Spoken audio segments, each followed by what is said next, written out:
ओए ओ तेनू गंजा करावे महंगाई कराना ला ओए ओए जो लिए वो पिंडा मरसे ओ बुजुर्ग साईं अब तुसा क्यों परेशान थींदे हो मैं थाको एक सलाह दी ना थोड़ी जी कहानी आ कथे मरया है हां देख दी ए रात 12 तो बाद एक तू पहले मैं 40,000 रुपया कमाया कमाया किने चुटकी दे विच ना किसी नु पता लगा है ते ना किसी नु शक होने दिता है देख रात में चाहिए एक बकरी इथा अपने महल्ले चो शहर च बेची है पूरे 40,000 दी और 40,000 जेब च पाई बैठा अपना महीना ऐसा गुजार के आराम नाल खा के बात की नहीं वाग वैसो बकरी चावल ते देख मैं दिया सलाही सवेरे निकलदा है कई बोले चाके ते शाम मेले वलदा है 1,000 रुपया चाके मेरा रा सिर्फ 1 घंटा लगा तो मैं 40,000 रुपया कमा गदा है और ना मुरादा ये जे काम कर आजकल हलाल दे विच कोई शे कानिया कई शे है तो सिर्फ हराम दे विच है हलाल दे विच कई शे कानिया हलाल कितना है ते हराम कितना है समझ आनी पई है ना ते बई गल याद रखी जे अगर काम शुरू करी चोरी वाला मेरा पोतरो चोरी करके जल्दी निकल वने अगर सायन पता लग गया ना एक दफा तेको तू याद आवना है और मैं वंदा पे मैं नहीं सलाह दीवनी है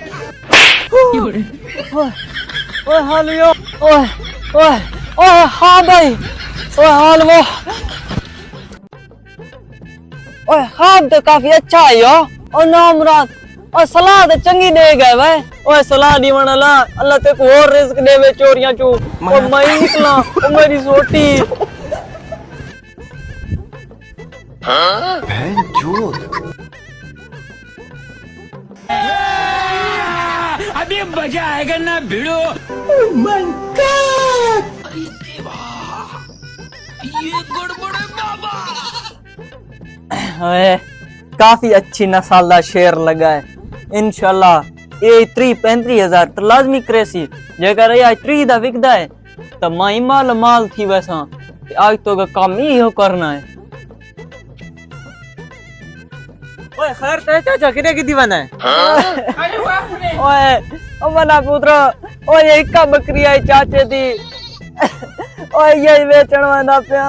ओ चाचा क्यों क्या थी गए ओए अस्पताल दी लत टूटी पई है अस्पताल दी लत ओ मेरा मतलब है अस्पताल में मेरे पुत्र दी लत टूटी पई है पूरा ऑपरेशन है तो डॉक्टर आ देना 40 तो 50,000 रुपया लग सी ए बकरी बेचण वाला पिया अपने पुत्र दी लत दा ऑपरेशन करे सा चाचा सही तू सुन अगा वैसो पता ने थारी बकरी विकसी या न विकसी बकरी थारी 30,000 दी मैं तेनु 5,000 होर देसा तुसा मदद समझ गिने आए 30,000 दी बकरी ते 35,000 मैं तू गिन गिनो ते बकरी मन दे चा ओए वाह मेरा ख्वाब तो सच्चा थी गए ओए ख्वाब भी चावण वाला ते सलाह दीवण वाला अल्लाह ते को चोरियां ले पासो रिस्क देवे अब बतरिए ठीक है तेरा भला होसी चल मैं को 35,000 दे ते बकरी मैं तू गिन मन जल्दी पहुंचा चाचा सही एक गिनो 35,000 ते तुसा मेरे नाल आओ मेरे नाल बकरी घर पुछवाई आओ बात मेरे घर खड़ा था मोटरसाइकिल फोन में पानी शानी पिला के फोन अस्पताल छोड़ा सा ठीक है भतीजे बिस्मिल्लाह करो 35 रखो चला भतीजे मैं तो दुआ को घर छोड़ा हूं चाचा सही इथो बने हो ये क्या है चाचा सही एक मेरा बकरा है ते एक मेरा बकरा अरे बाप रे मेरा बकरा किधर गया है ओए ओए तुम वहां जा जिस तुम बकरी होने छोड़ गया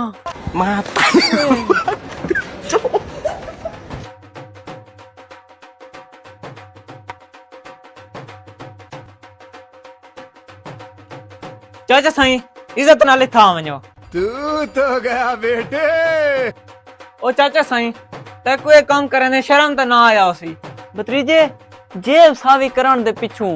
हमें जियो जा काम ही करना पवे ओ शर्म थोड़ी आंदी है चाचा सही ईमान नाल दसे तेरा पुत्र वाकई अस्पताल च या झूठ मारे ओ भतीजा कूड़ मारा मा भतीजा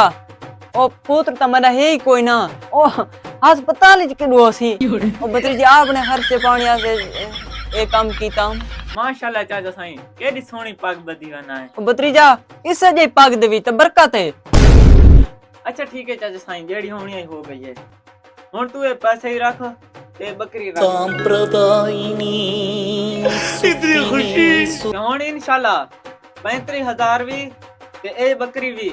सारे तेरे उत्ते लग भतीजा ये गल दा क्या मतलब है? अच्छा चाचा साईं मैं तन हुणे दसना अरे बाप रे